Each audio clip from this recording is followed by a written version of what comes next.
What's up, guys? GTR and Le Based Taste is back. Tasty Taste? No, not taste, based taste. Base Taste? Yes. As we're back here, CJ against Jin. Two really quick games, actually. Yeah, I mean, this might be a short day. Let's hope herO can pull this one along here. You know, SOS is not in any leagues right now. He's got nothing else to do but win Pro League games. He's like innovation. Yeah, so I'm kind of leaning towards SOS. Also, I cast BlizzCon, so I'm kind of used to SOS dominating. But herO is somebody you definitely don't want to count out. Yeah, herO is one of the more underappreciated Pro Tossers here in Korea. Him, SOS, and Zess are arguably the three best Pro Tossers. Yeah, no, they are. They're the Triforce of Protoss, if you want to think about it like that. I mean, they're really good, man. So this is going to be a treat to cast, this PvP. I tend to always default in assuming SOS is going to win, because every time in my past at GSL, when I count him out, he still wins. And then he wins like so much money in these international events. It's crazy. I mean, to be fair though, SOS, he played a really good game against Zest, I believe, in a PvP, and he had really nice ideas from that game where he got Tempest out early, I believe, and even though he lost that game, there was a lot of neat things from that. Yeah, let's see what he's got in store for us this time around. Best of one PvP can be kind of funny. Dusk Towers is going to be the map. herO's also shown us he has a very deep understanding of PvP, and I'd say the more I feel like it's like this. It's like herO's got the PvP, like, I know my unit comp, okay? I know the standard builds to do. SOS is like, I'm a crazy genius, okay? I can do builds that nobody's ever seen before and you can't prepare for it. And that's sort of what we're working with here. Now, how much will this map allow SOS or herO to utilize their skill sets? That's a tough one. Feels like Pro League is sort of catered for SOS's strengths, which is those crazy builds that he always comes up with. But herO's a very solid player and super adaptable as well. It's adaptable, and herO has that tendency, even though he kind of like sticks to one main build over and over. No, he can adapt. He can adapt. Yeah, well, I think it's more like he's just got the control like down, and he also has a very good sense. He's done some cool rushes here too. Then again, I mean, SOS historically has done some crazy ones as well, but I don't know. I always feel like SOS is going to win. I always feel like I don't think I've ever not predicted SOS to win after maybe 2013. That was his first BlizzCon win, right? Let me see here. His first BlizzCon win, that was 2014. No, so I'm sorry, 2014. Yes. Yeah. That was when I looked at it. I'm like, okay, this guy is really good. And I don't know, not having any other leagues to play in. That works a lot. Maybe I'm too much of an SOS fan. I don't know. I think he's really solid, man. Let's see though. This might be our best match though today. Yeah, on paper this is definitely the best match of today. Yeah, I think sure. This and Innovation versus Solo on paper are the best two matches. Well, and I think as far as actual games, that was our best game so far today was Innovation versus Solar. I'm not sure what to expect here. PvP has always been an intriguing matchup, more so in Starcraft 2 than even Brood War. It's just allowed for so many different kinds of builds, and seeing how the different builds interact with each other and you know, how they end up engaging each other. Plus, when you have a matchup that has so many different builds, you end up being able to psych out and fake a lot of stuff to your opponent. So there's like so many mind games involved. I definitely love in Legacy of the Void, we've been seeing a lot of Disruptor play in PvP, and we were playing a lot of micro maps yesterday in Brood War. That was fun, Disruptors are pretty much Reavers. Yeah, it's like they've taken the concept of the Reaver and they've just modified it in a way to make it interesting and fresh and new. And we've seen that used with Warp Prisms pretty effectively. Oh man, I hope we're not having more technical issues, because we already had.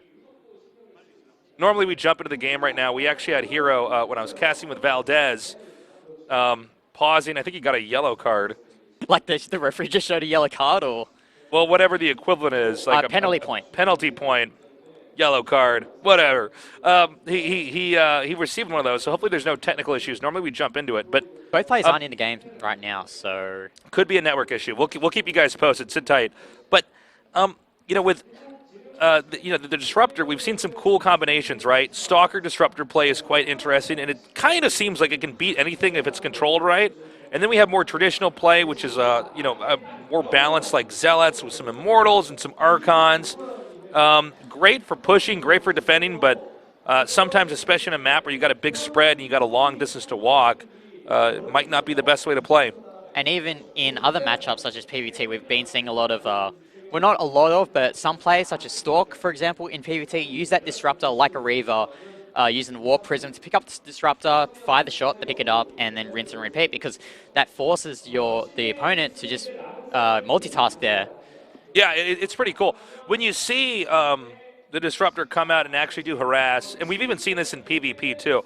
I think Deer is the one that comes to mind for me most, where he would actually get a disruptor behind the army and then try to come in from an angle. Flank. Yeah, because one thing you can actually utilize in any Starcraft you're playing is that you can't zoom all the way out on the screen. So where you're choosing to focus your attention visually is where you're going to actually see what's coming. So if you have disruptors come in from the side, they might not be able to respond in time, and that's something pretty huge as well. PvP overall has changed so much in Legacy. Yeah, from Wings of Liberty to Heart of Swarm, now to Legacy of the Void. I think PvP has been the matchup that has evolved the most, in my opinion. I think so. We've also seen DTs and Adepts used in different ways in this matchup. It's funny. I think it's just the fact that Protoss has always been a race historically in StarCraft that can do a variety of different strategies against their opposing race, except in PvP Brood War. Yeah. That was pretty mapped out. I mean, there were still some builds. There was DT rushes, there was some 2-gate rushes, but it kind of came down eventually to the generic Protoss army, Zealots, Dragoons, sometimes Reavers, High Templars with Storm, et cetera, et cetera. And but when when Wings of Liberty came out, that got turned on its head. It was just literally just Colossus, Colossus, Colossus. And now with Legacy of the Void now, we barely see Colossus these days. Yeah, occasionally we see like one that comes in at certain moments, but yeah, for the most part, the Colossus, I think it's the lack of mobility and the fact that maybe the other robo units are better. When you get a robo, it's a lot different than having a lot of gateways. Because you only have one or two of them. So the robotics is more of a supplement to the gateway units than you build a lot of robotics and get a lot of units from them. I'd also say it's like a hinge. It's like the latch for your army, right? Like whatever you're getting out of the robotics bay, that's allowing the rest of your army to work. If it's observers, okay, now you can spot where their army is. You can get detection, find expansions. Is it a warp prism? Now you can actually push correctly, right? Or you can harass correctly. Let's say it's a disruptor. Now you can harass, you can actually force them to run, or as a result, if they don't run, blow up their army. Or the Colossus allows you to get some pushing stability. And that's why whenever you watch Protoss games, I don't know if I've highlighted this enough, but this is a good way to think about how StarCraft 2 operates. Is if you're watching a Protoss, keep an eye on how much of his robo units he's losing versus good trades. Or blunders, right? Like when an Immortal's running away and that gets gunned down and doesn't really do anything versus like having a fair fight against some Stalkers. Because PvP, especially, a lot of this is sort of centered around that tech tree, especially in mid-game and late game. Yeah, and something that we need to mention as well with the Disruptor is that it has a lot of good defensive capability as well, because if you leave a couple disruptors at your base and your opponent tries to push in, you can use it to buy time and wait until your next warp in or whatever units come out of your robotics. It's also funny when we have Disruptor versus Disruptor here. That's actually when it gets like crazy. It gets kind of crazy. And there's these whole little games inside the game of micro techniques that you can use when you're in a fight like that as well. But I'm not sure why we're still sitting here talking. I hope there's no other issues or delays here. But yeah, I started to realize that we've been here for a long time, and I was like, man, I really want to see this game going. We're going to go for a quick break. When we come back, we'll start our match here at the SPL. Stay tuned.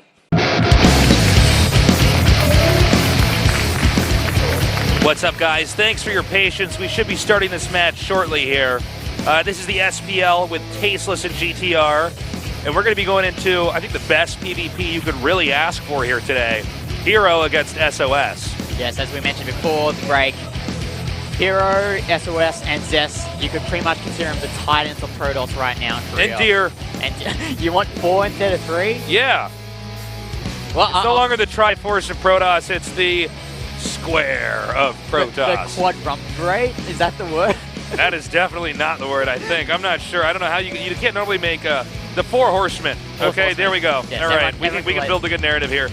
Well, we don't have herO in the game. I was told that SOS needed some more time, but now we see herO. Oh man, I'm getting a little bit worried here. The GTR. We might be out here chatting and bantering for a little bit longer because. It seems like both players have technical issues. Looking at it. Well, I think SOS is okay. I might be wrong. I think he's okay. We might be informed in a little bit here as to what the issue is, but I see herO and I see what I think is 2 refs, and I think it was a coach in the booth. Yeah. Now, guys, when you get a penalty point here in Pro League, it stays with you, okay? Like for the season. So herO already got one. Like playoff qualification has actually been. As we see the predictions here, you and Kanata predicting SOS here. The rest of us predicting herO. But my boy Kanata, man. But as I was mentioning before, is that because penalty points are so important to not get because they can make basically. They can make your team lose. Yeah, there's actually been instances in the past where a penalty point has stopped a team. I believe it was Janair from qualifying for the playoffs. That's how important they are. No, it's really serious. Now, I'm not saying he's going to get a penalty point. Last time it was because he had paused multiple times, claiming that his one key was not working. They thought it was the keyboard, and then when they actually opened it up, they checked, and in fact, it was his hotkey settings, not bound. Yeah, it was not bound. Obviously, we might have some new viewers here. I'm sure a lot of these guys watch a lot of Starcraft too, but if you're in an RTS game and you just pause in the middle of it, even at the start of it, I mean, that throws people off rhythm, right? It's very bad etiquette. And it was actually, it's bad etiquette. I mean, it's bad, even to do if you're like in a ladder game or like a serious match, for any kind of tournament, and they basically don't really allow it anymore unless it's like, my monitor went out and I can't see, and that's happened. We've had players accidentally kick the monitor cord or monitor cable out. We've had, or like my entire keyboard's not working. Oh my god! Oh my god! But the thing is, they have to type PP right to ask the referee to pause the game. So I believe the protocol is that they have to wave the hand like this. Yep. Well, and then I the think referee we usually keep one the ref referee in the behind booth, and then they see the problem, and then they ask for a pause. Right.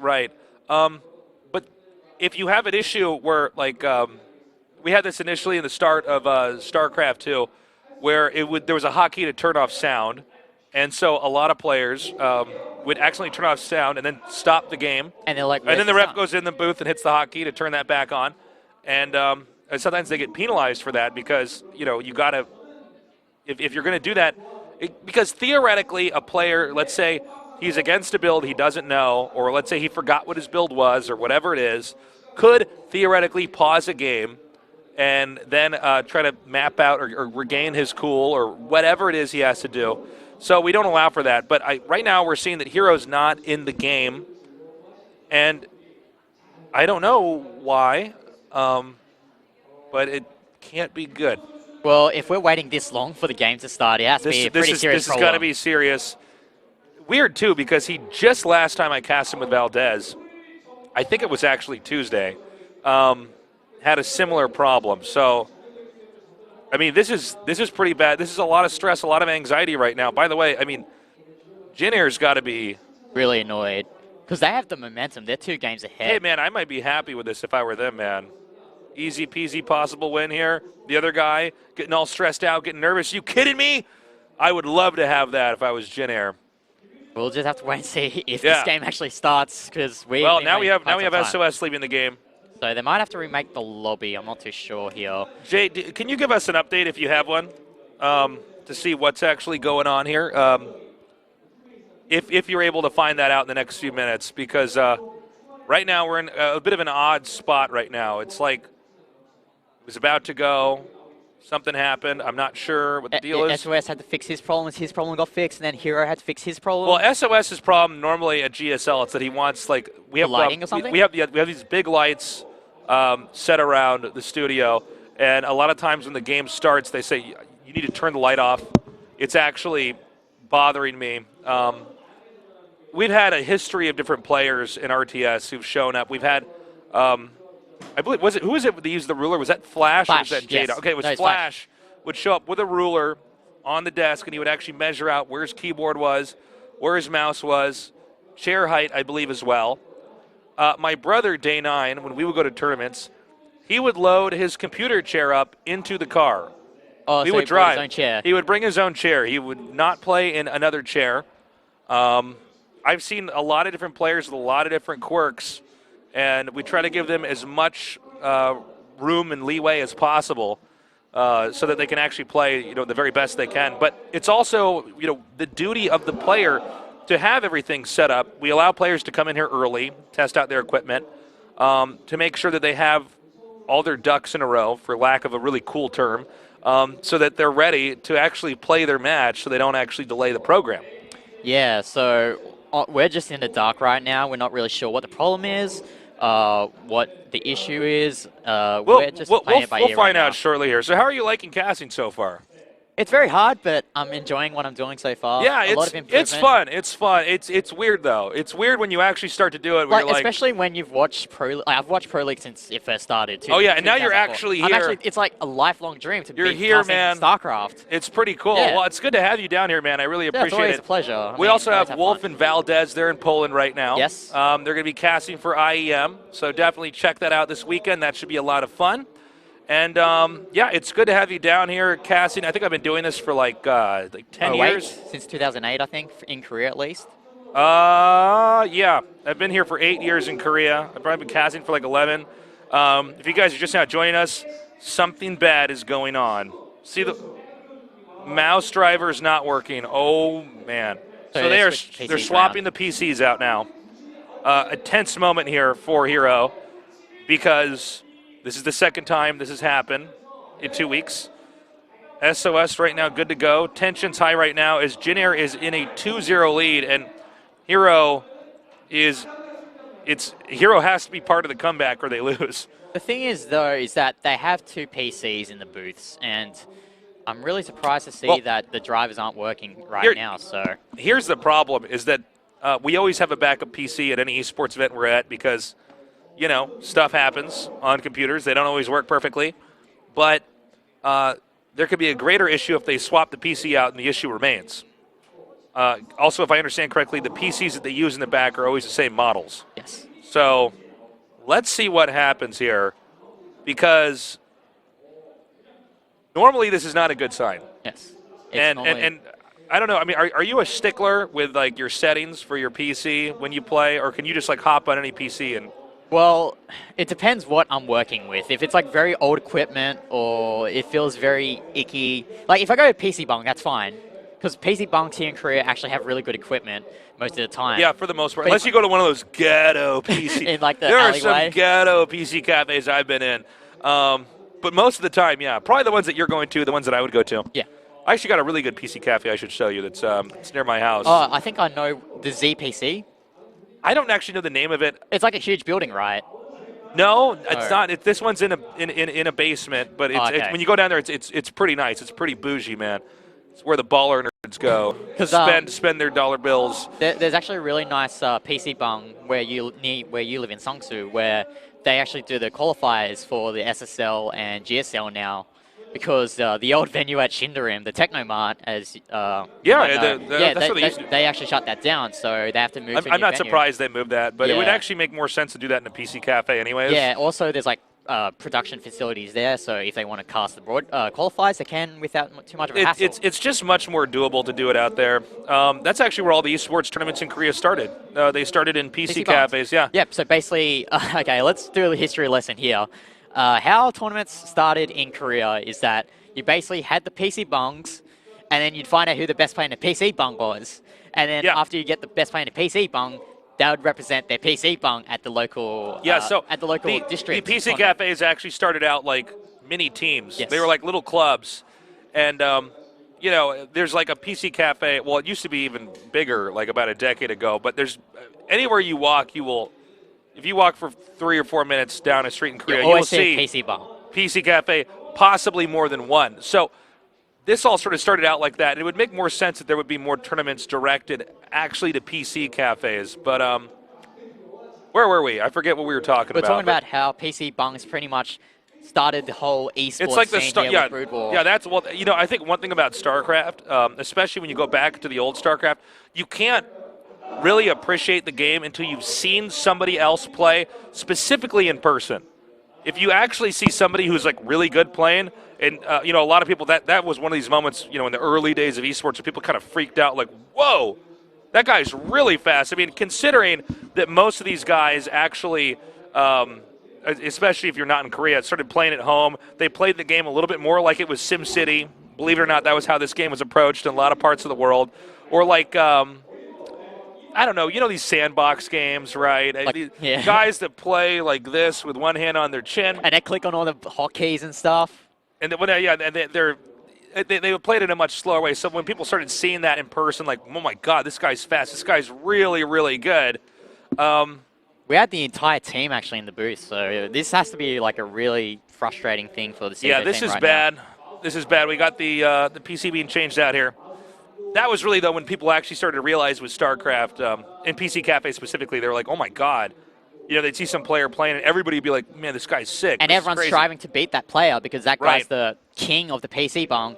And I think from memory, a lot of the PC bungs in Korea that have like rewards. For example, if you beat this player in a best of 3, then you'd have like maybe 10 hours free game time because that was like the player that everyone wanted to beat in at the PC bung. But yeah, as how esports started was that you'd have tournaments in the PC bung to find out the best player, and then you'd send that best player from the PC bung to play in the local district tournament.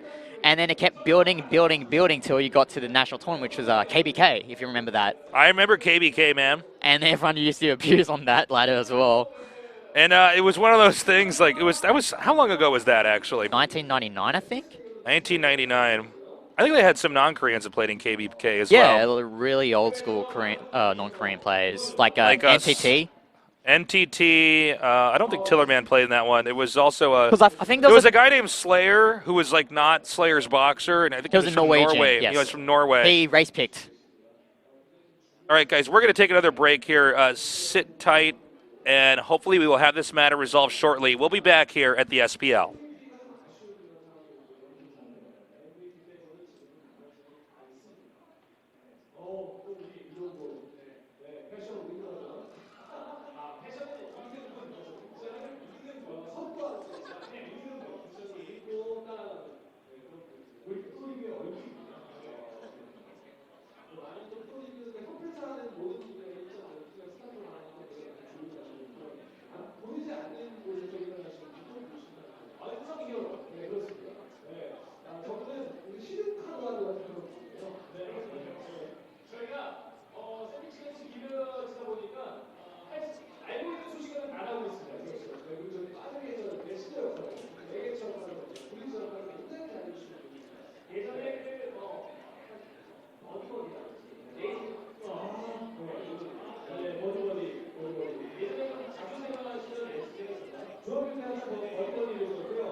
그렇죠. 저는 그 NMORPG라든지 뭐 이런 것들도 무조건 사람들. 오크 이런 거. 무조건 후원. 그래요. 최근에는 또 되게 많이 하시더라고요. 하는 게임은 좀 다릅니다. 네. 처음에 생각하시다가, 살아가시다가, 안 끝나시더라가지고, 오래 가지 않고, 상대 영치만을 계획 중입니다. 2년 오버워치로 나왔고요. 네. 또 스타트 오버워치, 스타스포츠 신호를 주고 있었죠. 마음도 있습니다. 네. 워크랜드 아직 치는 분도 계시고. 하다가 가고 재밌는 것 같아요. 잘 나가요. 지금 소리도 굉장히 그렇죠. 장기훈 선수하고 그렇죠. 네. 근데 어떻게 하면 안 될 것 같아요. 워스리.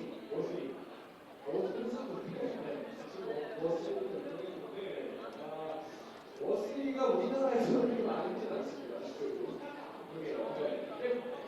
스타트와 워스리의 공부전. 하는 것도 재밌는데 보는 것도 재밌다. 막 끼워 맞춘다. 저는 되게 이상한 말 하시다가 스타트와 워스리 공부전. 그럼 안 되죠. 엄청난 느낌을 느끼는 진정한 느낌을 하면 안 돼요. 그만 좀 하세요. 이거 왜 느낌이라고 해요, 사람들은. 저 옛날에 WCD 갔을 때, 콘서트 갔을 때, 그때 왔을 때, 그때 했었거든요. 저는 관리장성이 그냥 사람이, 와, 정말 깜짝 놀랐어요. 그래서 중국이 조금 더 스타트를 잘하는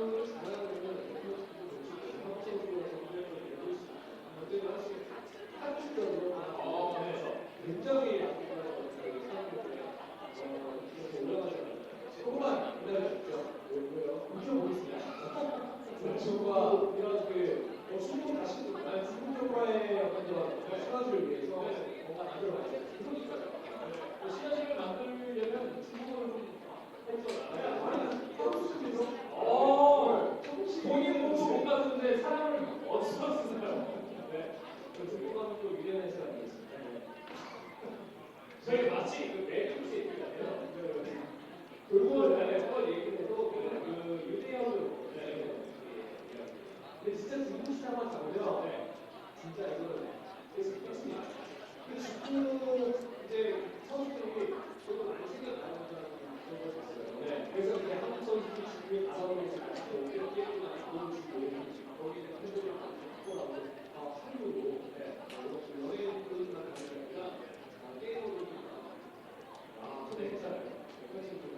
중국은 5%만 가도 5초 만입니다. 괜찮아요. 지금 중국이 중국은 거의 10억이 걸리죠.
아마 지금 김준호 선수가 좀 가장 중요할 것 같아요. 그렇죠. 저럴 때는 선수가 제일 중요해요. 깜나고 야구인에서 경기가 지연되고 있으니까 이거 어떡하지? 이럴 수 있는데 충분히 생기긴 해야죠. 팀 여기에 오시면 돼요. 여기까지 왔을 때 그냥 아직도 남아야 할 수가 없어요. 그냥 가는 사람은요.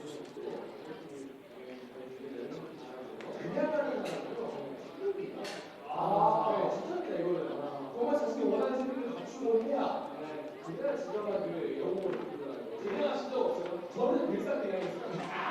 뒤에서 스태프이 자 5분 됐습니다. 그러면은 알겠습니다. 세팅이 안 됐어요. 굉장히 바로 들어갑니다. 시간에 정말 잘 지키는 선수였는데요. 네. 그래서 물론 그런 게 아니라 세팅이 안 됐으면 지금 많은 e스포츠 와서 정상들이 있잖아요. 아주 예전에 그런 시절이 아니었기 때문에 그때 방송 시간에 말씀 많이 들고 그랬었는데 지금 선수들 특히나 100% 컴퓨터 시간에서 저희가 할 수 있는 이번 경기 지금 1라운드가 멀어집니다. 그렇습니다. 힘들어질 수 있어요. 예전에는 사실 지금이야 뉴스가 많이 되고 머리를 고 반응이 되고 있는데 예전에 항상 스타일이 괜찮기 때문에 머리 숨소리 좀 들리는 그렇죠. 위치에서 근데 어떤 순간에 더 예전에는요 정말 그 바로 알고 있었어요. 실상 바로 근데 우주보이고 우주보이 언젠가 70년대인가요? 게임 큐가 있었어요. 게임 큐 그때는 정말 바로 앞에서 보였는데 랜덤한 선수가 많았거든요. 근데 랜덤한 선수 웃겨봤던 게 큐브에서 어디가 선물하는지 몰라요. SP가 있는지 SP가 있는지 굉장히 시끄럽군요. 근데 눈매가 하려고 하는 게 아니라 그런 보이기 때문에 그건 어쩔 수가 없습니다. 그렇다고 무용시장을 할 수가 없는 거잖아요. 여러 가지 에피소드들이 상당히 많았었어요. 예전에 랜덤 했을 때 의도적으로 이 배틀넷상에서 세팅을 실수하는 사람들 테라핀의 이름을 P 누르고 랜덤으로 SP 누르고 랜덤으로 온라인에서 그래서 온라인에서 되는 사람이 있고 근데 여자는 전쟁 같은 게 5천 30만 그런 사람들이 있었습니다. 또 허용이 되는 시절이 있었어요.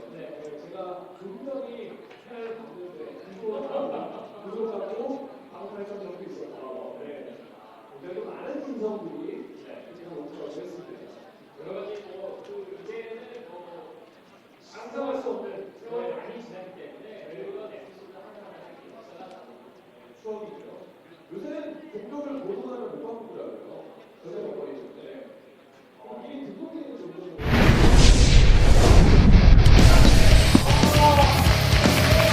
All right, we are back. Finally, we are back and we are ready for the match. It looks like herO does have his gear all set up, and we're going to go into this next game. Yeah, we've taken some time to figure out herO's problems, but they're finally solved. We can finally get into pretty much the premier game of this series between CJ and JinAir. herO and sOs, arguably the two top players on both their teams. Yeah, absolutely. An sOs 12-7 against herO, but herO doing a little bit better, I would say, as of late in Legacy of the Void. Let's see, though. I mean, sOs, very unpredictable player. herO, solid as a rock. Yeah, I mean, sOs did win IM Taipei, but that was a completely different ballpark to the rest of the Korean tournaments that we have here. Yeah, and a different beast. Those overseas events always a different beast. It's always a bit more of a marathon. It's a weekend tournament rather than these Pro League individual or whatever. Yeah, this one a lot more preparation. The other one's a lot more stamina. sOs has succeeded more so in the overseas events. Doing the marathon play, he does prepare well for big matches, but doesn't always seem to go to the very, very end and pull through. This should be an interesting game. I have no idea what to expect. Will it be standard? Will they both cheese? Could be anything, man. Guys, hopefully we didn't lose too many viewers on that break. Tell your friends to come back here and join us as we go into game number 3, herO against sOs. Right now, the Jin Air Green Wings ahead with a 2-0 lead. It's going to be up to herO to at least begin that comeback. For sure, as our map is loaded up. We are on Dusk Towers. Let's get this game started. Please God, let's do this. Let's get this game started. This is the SPL.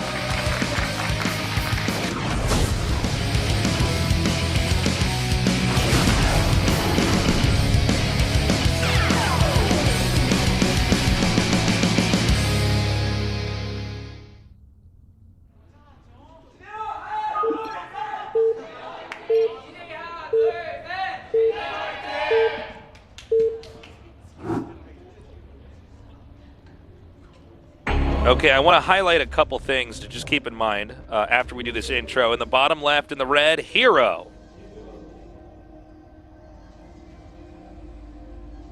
In the upper right, in the blue, sOs.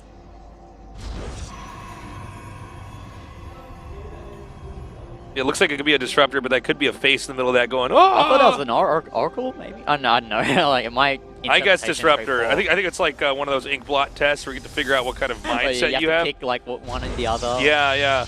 I want to talk just briefly about that delay because that is definitely something that can throw you off if you're herO, especially the stress of your gear not working. You don't know, what the referees or the network might decide from there. You started out, high-fiving your teammates and them encouraging you to go in there, and then the music stops. You have referees and your coaches and, other people coming into your booth. That can really throw you off. So let's see how well herO plays here in the early game. Yeah, as you can see, whoa, what was happening there? As we see herO getting that double gas. Looks like he wants to tech up really early as... Actually, 2 gate here from sOs, so I think he might be doing that really popular adept. The adept push. And then get those Phoenixes behind that. Yeah, I think you're probably correct on that one, GTR. And of course, when you do a build like this, there's a couple advantages that you do get when you do that, not just for attacking, but for defending, because you have walled yourself in. You can make any kind of tech you want after this. And there's no way that herO's going to be able to know what you're doing. Yeah, it also helps that there is that expansion at the back of your base. So it's a very, I guess you could say it's a unique build for maps like this, also Orbital Shipyard, where you have that expansion that's behind your base. Yeah. You can easily wall in at your ramp without taking too much of a penalty in terms of economic expanding. Dude, he's going for a Twilight, making Stalkers.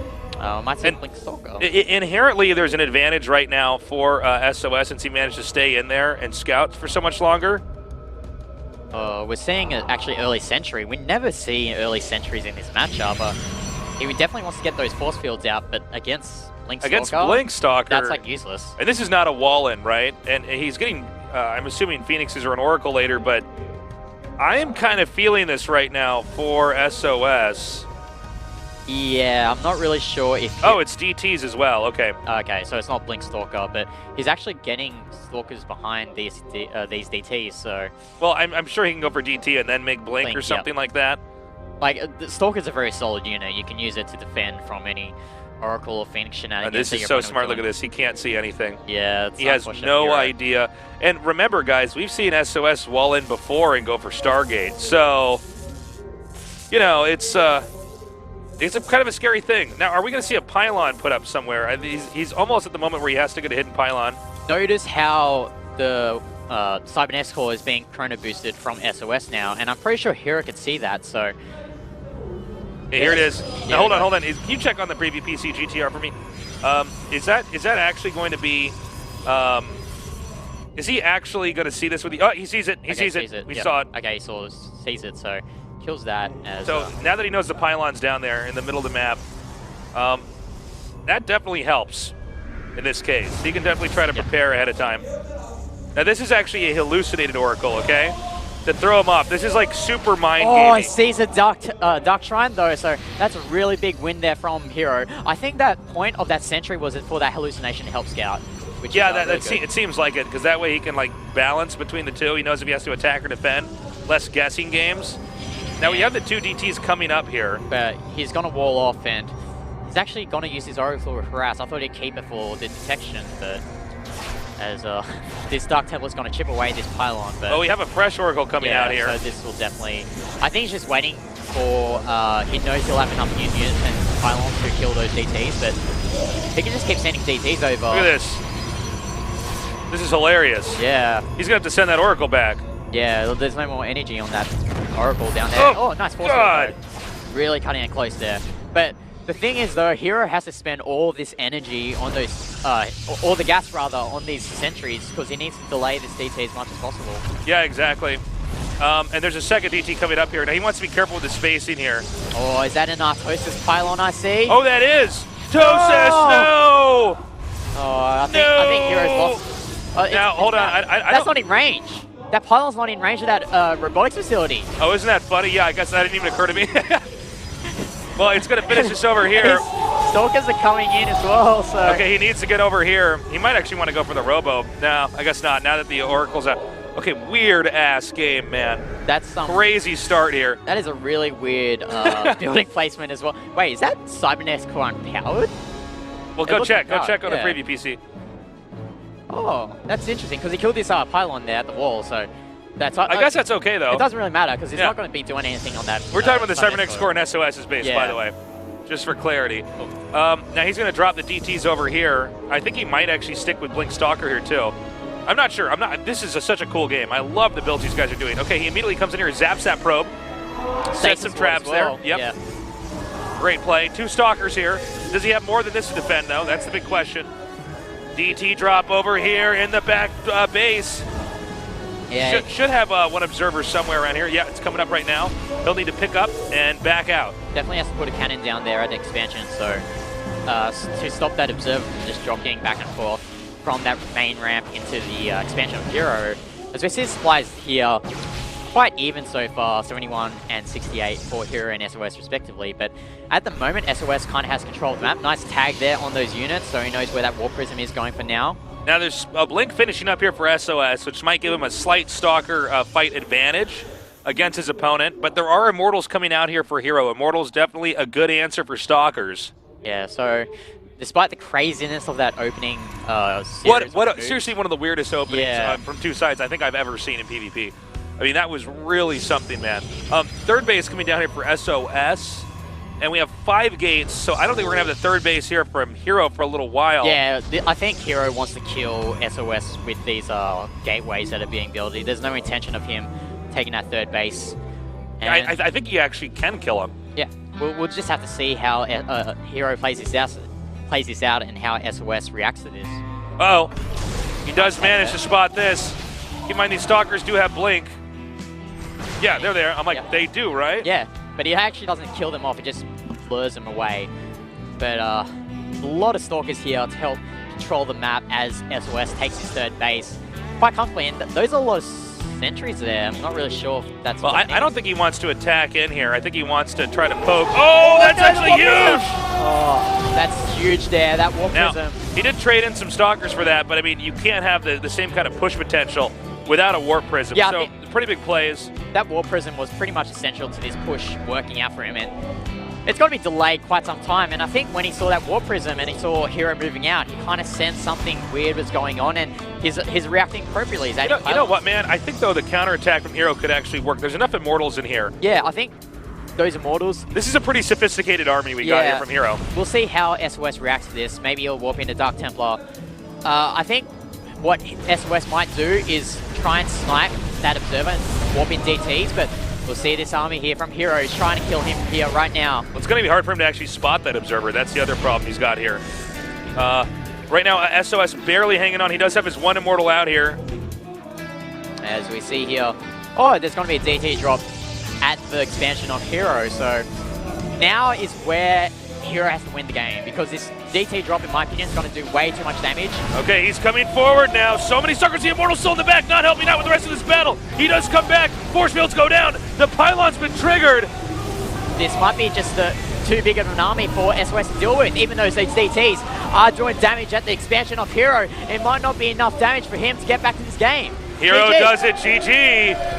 Man, after that long delay, I guess herO's going to be pretty damn glad he managed to pull out a win right there. Wow, nicely done. You know, I think what sOs was doing was cool, but herO's play was just a little bit more solid. Yeah, nice timing there from herO there with those gateways, with those immortals.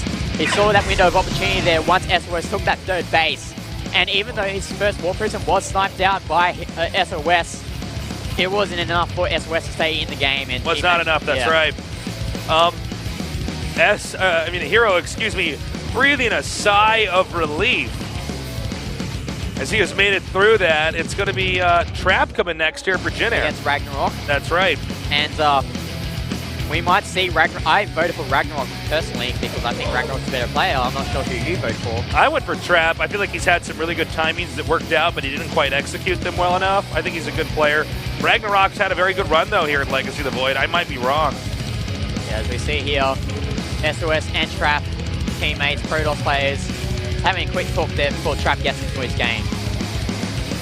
All right, well, let's go into this next game coming up here, man. I got to say, great save there by herO. I mean, he's beginning now the comeback that CJ needs. Yeah. Jin Air is very interested in just closing this out. Yeah, and they could have definitely done it with that game there from sOs, but sOs is lost the past 2 games, but to be fair, they have been against 2 of the best players, best Protoss players rather. You know, so.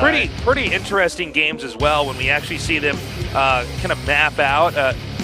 You know, like that last PvP, that really makes me think a lot. Like those openers are really interesting. A lot of variables that you just don't have involved early game in a PvP. The builds themselves are kind of funny and weird. So, I mean, I don't know, man. Yeah, good games today. Yeah. Minus the delay. Minus the delay. The delay was not so fun. Delay was not fun, but those were good. That was a good PvP that we saw there.